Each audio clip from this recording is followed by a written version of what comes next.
Shalom, selamat berjumpa kembali saudara terkasih, para umat pemenang.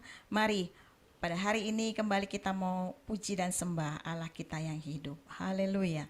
Terima kasih Tuhan, terima kasih buat penyertaan-Mu sepanjang minggu ini. Terima kasih Bapa, di awal minggu yang baru kami kembali mau memuji menyembah-Mu Tuhan. Sebab kami percaya Tuhan, hadirat-Mu nyata dalam hidup kami, berkat-Mu senantiasa menyertai hidup kami. Terima kasih Tuhan Yesus, biar kiranya tubuh jiwa roh kami boleh bebas memuji menyembah Engkau, Allah yang hidup. Haleluya, amin. Mari saudara, kita mau undang kuasa Roh Kudus mengalir dalam hidup kita secara pribadi. Oh haleluya Yesus. Ya Allah Roh Kudus, mari penuhi kami. Oh haleluya, haleluya. Kami mau buka hati kami Tuhan. Haleluya. Ya Allah Roh Kudus, penuhi kami. Kami rindukan jamahan kuasa-Mu. Haleluya. Haleluya. Kasih Roh Kudus, Kau hadir di sini. Roh Kudus, ku mengasihi-Mu. Kami mau buka hati kami Tuhan, biar Roh-Mu menyertai hidup kami Tuhan. Jamah kami dengan kuasa-Mu. Oh haleluya. Mari kita mau terus sembah Dia, kita mau terus puji Dia, Allah yang luar biasa. Oh haleluya. Kami mau buka hati kami Tuhan. Oh kami mau sembah Engkau ya Allah Roh Kudus, jamah kami, penuhi kami Tuhan. Oh haleluya. Ku buka hati untuk Roh-Mu Tuhan. Amin. Ku buka hati menyembah-Mu Yesus. Jamahlah kami, penuhi kami dengan kuasa Allah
acara ini Tuhan.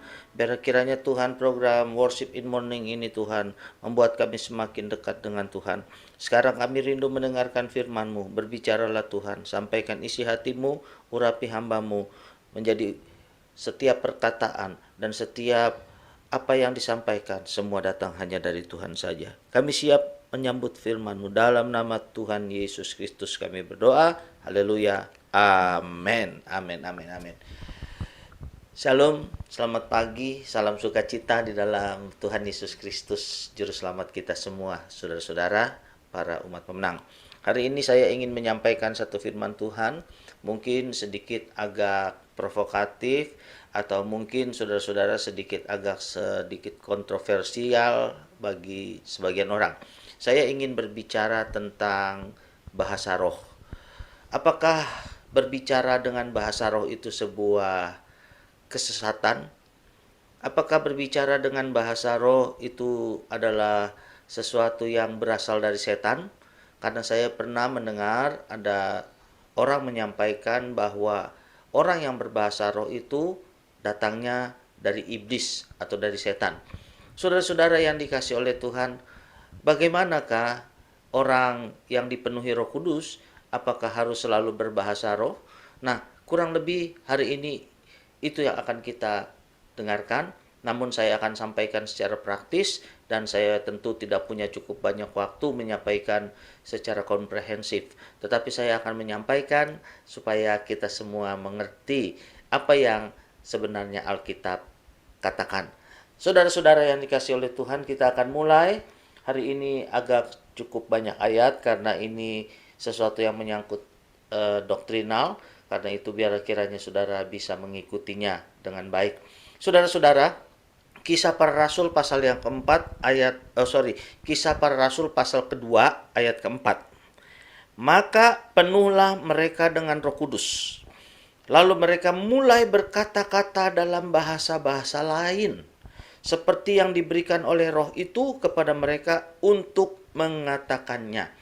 Jadi firman Tuhan berkata bahwa ketika seseorang penuh dengan Roh Kudus, dia mulai bisa berkata-kata dalam bahasa-bahasa lain. Yang inilah yang diberikan oleh Roh Kudus kepada mereka. Inilah saudara-saudara yang bisa kita katakan nanti pada akhirnya berbahasa roh. Saudara-saudara yang dikasihi oleh Tuhan, bahasa roh itu apakah bahasa yang ada di dunia ini ataukah bahasa sesuatu yang berbeda dengan yang ada di dunia ini? Apakah itu bahasa malaikat? Apakah itu sebuah bahasa yang dari bahasa surgawi? Jujur saja saudara-saudara yang dikasihi oleh Tuhan, Alkitab tidak menjelaskan secara detail, tetapi jelas dalam peristiwa ini ketika di loteng Yerusalem, murid-murid dipenuhi Roh Kudus, mereka berbicara dengan bahasa-bahasa yang ada di dunia ini. Karena ada banyak orang mengerti apa yang mereka ucapkan. Sementara murid-murid Tuhan Yesus yang berbahasa roh itu tidak mengerti apa yang diucapkan. Tetapi apakah juga berarti semua orang mengerti? Tentu tidak. Bisa saja ini juga adalah sebuah bahasa yang berasal dari bahasa surgawi atau bahasa malaikat. Saudara-saudara yang dikasihi oleh Tuhan, intinya murid-murid ketika dipenuhi dengan Roh Kudus mulai bisa berbahasa-bahasa yang lain di luar kemampuan mereka. Lalu dikatakan dalam firman Tuhan di dalam Kisah Para Rasul pasal 19 ayat ke-6. Kisah Para Rasul pasal yang ke-19 ayat ke-6. Dan ketika Paulus menumpangkan tangan ke atas mereka, turunlah Roh Kudus ke atas mereka dan mulailah mereka berkata-kata dalam bahasa roh dan bernubuat. Saudara-saudaraku yang dikasihi oleh Tuhan, jelas sekali bahwa Paulus ketika menumpangkan tangan mereka ke atas mereka, maksudnya Roh Kudus turun dan ditandailah mereka mulai bisa berkata-kata dalam bahasa roh. Jadi salah satu tanda, salah satu ciri orang kepenuhan Roh Kudus itu bisa berbahasa roh, saudara-saudara. Nah, saudara-saudara, apakah bahasa roh itu sebuah kesesatan? Apakah bahasa roh itu berasal dari iblis atau dari setan? Jelas sekali bahwa firman Tuhan berkata bahwa bahasa roh itu ada. Jelas, murid-murid bisa berbahasa roh. Saudara-saudara, murid-murid yang dipenuhi Roh Kudus bisa berbahasa roh, maksud saya. Ini yang harus kita mengerti. Saudara-saudara yang dikasih oleh Tuhan, apakah berasal dari iblis? Jelas sekali Paulus menepangkan tangan atas nama Tuhan Yesus. Dalam nama Tuhan Yesus. Ketika seseorang ditupangi tangan dalam nama Tuhan Yesus, apakah seseorang bisa kerasukan roh iblis, roh setan? Saya yakin kemungkinan besarnya adalah tidak. Tetapi yang pasti apakah sesat? Alkitab yang berkata bahwa ada bahasa roh. Nah, sekarang satu ayat lagi yang akan saya sampaikan kepada saudara untuk melengkapi pengajaran firman Tuhan hari ini. 1 Korintus 12 ayat 10. Kepada yang seorang, roh memberikan kuasa untuk mengadakan mujizat. Dan kepada yang lain, ia memberikan karunia untuk bernubuat. Dan kepada yang lain lagi, ia memberikan karunia untuk membeda-bedakan bermacam-macam roh. Kepada yang seorang, ia memberikan karunia untuk berkata-kata dengan bahasa roh. Dan kepada yang lain, ia memberikan karunia untuk menafsirkan bahasa roh itu. Umat pemenang, jelas sekali firman Tuhan berkata bahwa ketika seseorang dipenuhi Roh Kudus, ia akan memiliki beberapa kemampuan. Ia bisa bernubuat, ia bisa punya karunia melakukan mujizat, ia punya karunia untuk berbahasa roh. Yang jelas, saudara-saudara yang dikasih oleh Tuhan, bahwa firman Tuhan memberitahukan kepada kita bahwa bahasa roh itu sekali lagi ada di dalam Alkitab. Dan orang yang dipenuhi Roh Kudus itu bisa kemungkinan dia memiliki karunia berbahasa roh. Apakah orang yang dipenuhi Roh Kudus itu harus selalu berbahasa roh? Jelas sekali 1 Korintus pasal 12 ayat 10 tadi berkata, tidak juga. Ada orang yang dipenuhi Roh Kudus hanya bisa melakukan mujizat. Dia tidak bisa berbahasa roh. Ada orang yang bisa diberikan karunia untuk bernubuat. Mungkin dia tidak punya karunia melakukan mujizat, tapi dia juga mungkin belum bisa berbahasa roh. Tetapi intinya saudara-saudara, bahwa setiap orang yang dipenuhi Roh Kudus akan diberikan karunia-karunia yang secara khusus dari Tuhan sebagai anugerah. Nah, saudara-saudara yang dikasih oleh Tuhan, kalau pertanyaannya apakah bahasa roh sesat? Jawabannya tidak. Apakah bahasa roh berasal dari iblis? Saudara dapat menjawabnya bahwa di dalam Alkitab ada. Yang menjadi persoalan sekarang, apakah ada bahasa roh palsu? Nah, saudara-saudara, ini lain lagi. Kenapa saya bisa katakan bahwa ada bahasa roh palsu? Karena ada banyak orang. Mungkin karena melihat teman-temannya sudah bisa berbahasa roh, dia menjadi rindu berbahasa roh dan kemudian menjadi minder berbahasa roh. Apalagi orang-orang banyak yang memiliki pengertian bahwa orang yang tidak dipenuhi Roh Kudus itu orang yang tidak bisa berbahasa roh itu tandanya tidak hidup kudus. Orang yang tidak dipenuhi dengan kemampuan memiliki bahasa roh itu tandanya dia adalah orang second class atau kelas 2 di dalam kekristenan. Jawabannya inilah yang menjadi maksud saya, pengertian inilah yang menjadi jawaban kenapa ada bahasa roh palsu. Artinya ada banyak orang hanya mengeluarkan kata-kata yang sebetulnya bukan bahasa roh. Saya pernah mengikuti sebuah ibadah, saudara-saudara, dan kemudian setelah selesai ibadah, pemimpin pujiannya untuk sebelum mengakhiri ibadah berkata, mari kita berbahasa roh. Sampai di situ saya pikir masih oke lah. Tetapi kemudian dia berkata, mari yang belum bisa berbahasa roh, ikuti kata-kata saya. Nah, disinilah saudara-saudara yang tidak boleh terjadi. Bahasa roh mutlak itu datang dari Tuhan. Jelas. Tetapi bahasa roh tidak bisa dipelajari. Karena tidak ada tempat untuk khusus belajar bahasa roh. Saudara-saudara, itu hanyalah anugerah dari Tuhan. Karena itu pada hari ini saya berharap saudara, bagi saudara yang belum berbahasa roh, jangan minder. Bukan berarti saudara tidak dikasihi oleh Tuhan. Mungkin saudara punya karunia yang lain. Manfaatkan dan gunakan dan maksimalkanlah karunia yang Tuhan sudah berikan kepada saudara. Tetapi bagi saudara yang sudah bisa berbahasa roh, jangan pernah saudara terintimidasi dengan pengertian bahwa bahasa roh berasal dari iblis atau sebuah kesesatan. Pakai bahasa roh saudara untuk membangun hidup saudara. Alkitab berkata, saudara harus gunakan itu untuk membuat iman saudara bertumbuh dan kuat, terutama dalam penyembahan pribadi saudara.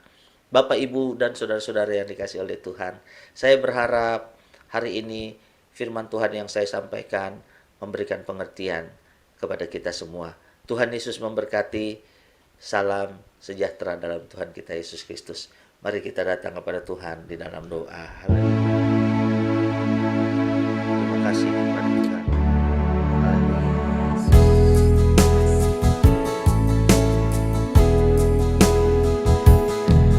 Tiada yang mustahil dan tiada yang sukar bila Roh Allah turut bekerja. Tiada yang mustahil bagi orang percaya bila Roh Allah turut bekerja di antara kita. Tiada yang mustahil dan tiada yang sukar bila Roh Allah turut bekerja. Oh, tiada yang mustahil bagi orang percaya bila Roh Allah turut bekerja di antara kita. Bila Roh Allah turut bekerja di antara kita. Oh haleluya, oh haleluya, haleluya. Kami rindukan Engkau, Allah Roh Kudus jamah kami. Haleluya. Penuhi kami Tuhan, Allah Roh Kudus. Penuhi kami semua. Oh, mari buka hati buat Roh Kudus. Ya layana rabasyeda korala rabasyeda konaho. Ya layana ko jana kora malayana. Oh, haleluya. Mari Roh Kudus penuhi kami semua Tuhan. Oh, kuasa-Mu mengalir. Haleluya, haleluya. Oh, nakara narararara basye. Ya layana kora narararara basye nakarama. Oh, ye nakara malayana. Haleluya. Wala Roh Kudus penuhi kami Tuhan. Terima kasih Tuhan. Terima kasih Yesus. Oh haleluya. Terima kasih Tuhan. Ya Allah Roh Kudus, pada hari ini kami mau buka hati kami. Penuhi kami Tuhan. Kami yang rindu akan jamahan-Mu. Kami yang rindu akan karunia-karunia-Mu Tuhan. Mari ya Allah Roh Kudus penuhi kami semua. Kami buka hati kami Tuhan. Oh, turunlah kuasa-Mu mengalir atas kami semua pada hari ini. Biar kuasa-Mu nyata, karunia-Mu nyata atas kami semua Tuhan. Terima kasih Allah Roh Kudus, terima kasih. Terutama kami mohon Tuhan, beri kepada kami kekuatan ya Allah Roh Kudus. Biar kiranya Tuhan Yesus, biar melalui kuasa Roh Kudus-Mu kami semua diberi kekuatan yang baru untuk kami boleh menghadapi hari-hari kami ke depan Tuhan. Terima kasih, terima kasih. Pada hari ini kami mau berdoa buat kami semua yang mungkin kami sedang lemah dalam iman kami. Biar kiranya melalui kuasa-Mu ya Allah Roh Kudus, iman kami boleh diteguhkan, iman kami boleh dikuatkan. Kami yang hari-hari ini Tuhan sedang berduka, kami biar kiranya Roh Kudus Engkau menghibur kami. Oh Allah Roh Kudus, nyata kuasa-Mu. Biar kiranya pertolongan-Mu juga nyata atas kami semua yang sedang menghadapi pergumulan dan masalah dalam kehidupan kami. Kami serahkan setiap pergumulan kami ke dalam tangan-Mu Tuhan. Kami berdoa juga buat kesehatan kami Tuhan. Mari biar kiranya Tuhan beri kesehatan kepada kami. Setiap kami yang mungkin saat ini sedang sakit, Tuhan jamah, Tuhan sembuhkan dalam nama Yesus. Oh kuasa bilur-Mu menjamah kami semua. Terima kasih Bapa. Kami juga berdoa buat kami yang mungkin sedang menghadapi pergumulan